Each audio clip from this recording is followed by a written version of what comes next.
ACB ఆఫీసులో BRS working president KTR విచారణ ముగిసింది. 7 గంటలకు పైగా అధికారులు విచారించారు.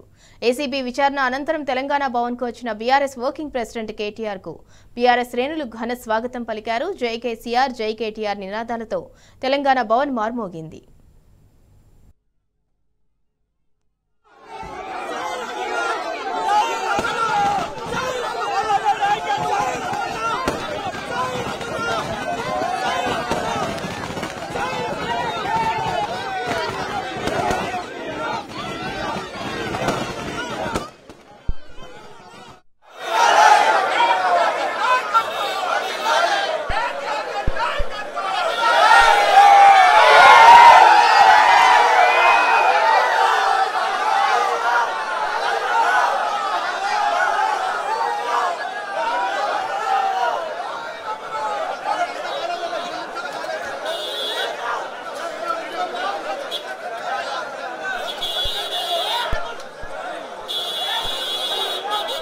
మామా జరిగే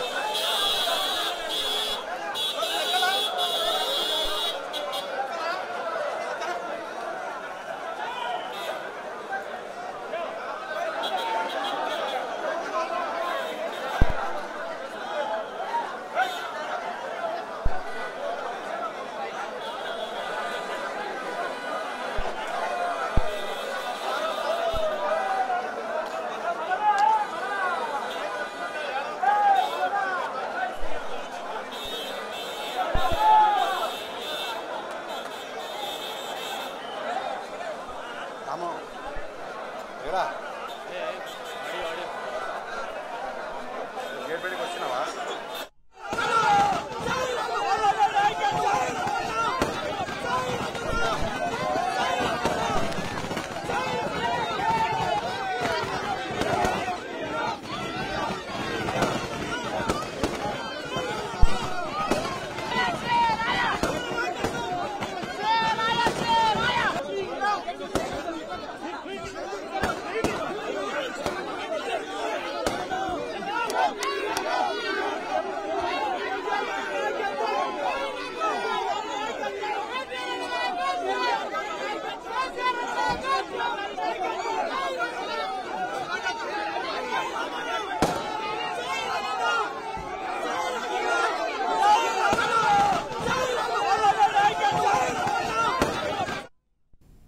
ఇక ఇదే అంశానికి సంబంధించి మరింత సమాచారం మా క్రైమ్ బ్యూరో చీఫ్ భాస్కర్ అందిస్తారు. భాస్కర్, దాదాపు 7 గంటల పాటు BRS working president KTR the ACB అధికారులతో విచారణ అయితే ముగిసింది. అనంతరం బీఆర్ఎస్ భవన్ కైతే తెలంగాణ భవన్ కైతే బీఆర్ఎస్ వర్కింగ్ ప్రెసిడెంట్ కేటీఆర్ రావడం జరిగింది. మీడియాతో కూడా మాట్లాడారు. దానికి సంబంధించి పూర్తి డీటెయిల్స్ ఏంటి? కేసీఆర్ అనేక సందర్భాల్లో ఒక మాట చెప్తుండేవాడు, బబ్రాజమానం భజగోవిందన్ము. అదే విధంగా ఇవాళ జరిగినటువంటి ఏసీబీ విచారణ కూడా అట్లాగే కనిపిస్తోంది. పైన మెరుపులు చూపించుకోవడానికి ఏదో జరుగుతున్నటువంటి బ్రేకింగ్ న్యూస్ ఇవ్వడానికి తప్ప ఇంకెందుకు పనిచేయని ఏసీబీ విచారణ. చాలా స్పష్టంగా అనేక సందర్భాల్లో బీఆర్ఎస్ వర్కింగ్ ప్రెసిడెంట్ కేటీఆర్ చెప్తున్నారు, దీంట్లో అవినీతి జరగలేదు, మేము ఇచ్చాము, వాళ్ళ అకౌంట్ లో ఉంది అని.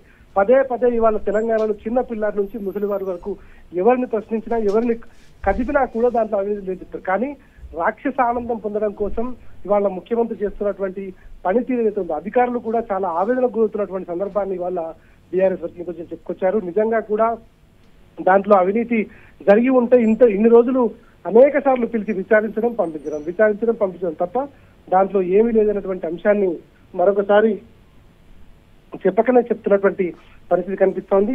కేవలం పైనుంచి రేవంత్ రెడ్డి ఇచ్చినటువంటి స్క్రిప్ట్ చదవడం కోసం, ఆయన ఆనందపరచడం కోసం ఇవాళ పోలీసులు చేస్తున్నటువంటి వ్యవహారం అయితే ఉంది అన్నటువంటి చెప్తున్నారు.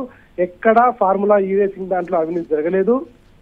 అదే విధంగా తెలంగాణ బ్రాండ్ ఇమేజ్ ని పెంచడానికి అనేక రకాలుగా ప్రయత్నం చేసి ఇవాళ అంతర్జాతీయ స్థాయిలో తెలంగాణ బ్రాండ్ ఇమేజ్ నిలబెడితే ఇవాళ ఆ రేసుకు సంబంధించినటువంటి ఫార్ములా ఈని బయటకు పంపించి ఇవాళ 2023లో ఆ రేస్ ని హైదరాబాద్ లో జరగకుండా చేసి మరొకసారి ముందుగానే కుదుర్చుకున్నటువంటి ఒప్పందాన్ని ఇబ్బంది పెట్టే విధంగా బీఆర్ఎస్ పార్టీకి పేరు వస్తుందని తెలంగాణ బ్రాండ్ ను డిస్టర్బ్ చేసి హైదరాబాద్ బ్రాండ్ ని పూర్తిగా డిస్టర్బ్ చేసేటువంటి వ్యవహారంలో భాగంగానే ఇవాళ ఇది జరిగిందనేటువంటి స్పష్టంగా చెప్తున్నారు.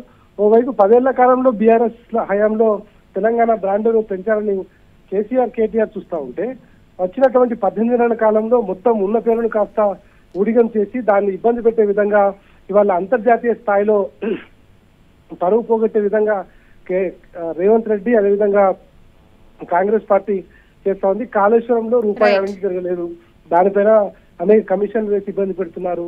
మరోవైపు ఫార్ములా ఈ రేసింగ్ కళ్ళ ముందు కనిపిస్తోంది, దాన్ని అనేక రకాలుగా ఇబ్బంది పెడుతున్నారు అనేటువంటిది చాలా స్పష్టంగా చెప్పారు. ఎన్నిసార్లు పిలిచినా వెళ్తాను, ఎన్నిసార్లు నోటీస్ ఇచ్చినా హాజరవుతాను, న్యాయం మీద తమకు గౌరవం ఉంది, చట్టం మీద గౌరవం ఉంది అనేటువంటిది BRS working. Right, thank you Bhaskar.